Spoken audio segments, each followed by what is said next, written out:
हाँ जी प्यारे बच्चों, नमस्कार। New Malwa senior secondary school Mallan की ऑनलाइन क्लास में आपका स्वागत है। आज हम भाषा, लिपि और व्याकरण के बारे में पढ़ेंगे। हाँ जी, भाषा किसे कहते हैं? भाषा वह साधन है जिसके माध्यम से हम सोचते हैं और अपने मन के भावों और विचारों को व्यक्त करते हैं। भाषा वह साधन है जिसके माध्यम से हम अपने मन के विचारों को व्यक्त करते हैं और सोचते हैं। जहाँ सरल अर्थों में यूँ कहें कि अपने मन के विचारों और भावों को आदान प्रदान करना भाषा कहलाता है। भाषा के कितने रूप होते हैं? भाषा के 2 रूप होते हैं, मौखिक और लिखित। हाँ जी, भाषा के 2 रूप हैं, मौखिक और लिखित। जिस भाषा को मुख से बोला तथा कानों से सुना जाता है, जिस भाषा को मुख से बोला तथा कानों से सुना जाता है उसे मौखिक भाषा कहते हैं। और जो भाषा लिखकर अपनी बात प्रकट करना तथा लिखा हुआ पढ़कर दूसरों की बात समझना लिखित भाषा कहलाता है।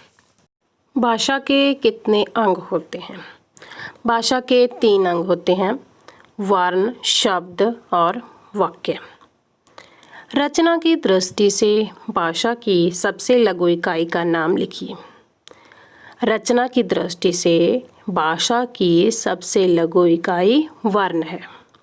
रचना की दृष्टि से भाषा की सबसे लघु इकाई वर्ण है।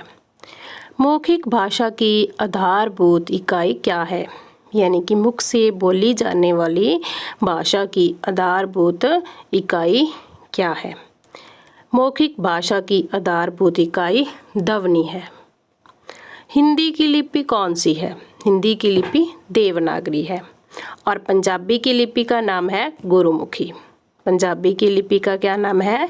गुरुमुखी। रोमन लिपि किस भाषा की है?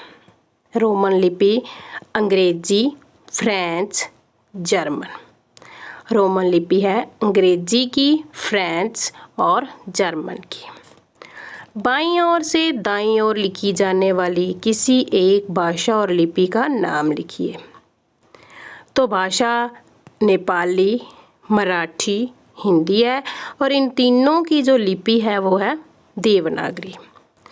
अब है दाईं ओर से बाईं ओर लिखी जाने वाली किसी एक भाषा की लिपि, वो है भाषा है अरबी, फारसी, उर्दू और इन तीनों की लिपि है फारसी। आगे है नेपाली और मराठी भाषाओं की लिपि कौन सी है?